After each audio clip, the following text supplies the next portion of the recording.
So good day sa inyo mga boss. So for today's video ay gusto ko lang i-share sa inyo yung nangyari sa akin.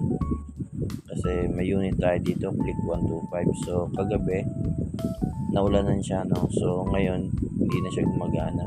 So chinik ko na yung battery tsaka yung stand. Okay naman, tsaka yung mga fuse dito sa battery. So wala nang problema. So kung titingnan natin dito, nag-check din ako sa CVT kung may loss compression, wala din naman. So una nyo i-check yung dito sa may brake light switch. So double check nyo lang dyan, baka ayan mga senyales o yan yung mga dahilan kung bakit tayo mag-start. So kung makikita nyo puro kalawang na, so try nyo i-jumper. Kung mag-work siya, edi palit kayo ng brake light switch, o pwede nyo naman linisin lang. So dito goods naman siya. So okay na dito, brake light switch na yung problema. So brake light switch lang yung problema natin, no? So ito yung mga kadalasan na problema ng mga aftermarket ng mga brake master. So sa pagtatanggal ng brake light switch mga boss, Allen wrench lang yan para hindi kayo mahirapan. Then ito yung dati niya. So kung makikita nyo, panikalawang na siya. Pwede pa naman to kung tutusin, lilinisan lang tapos babalutan o sasalpakan ng grasa sa loob para hindi nakalawangin ulit.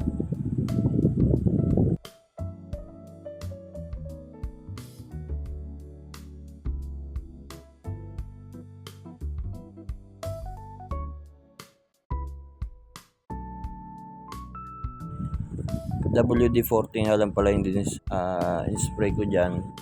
Then saka ko niliha para matanggal talaga yung kalawang. Then all goods na, binalutan ko na lang ng grasa, then salpak na.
Nilagyan ko din pala ng pandikit para hindi pasukan ng tubig.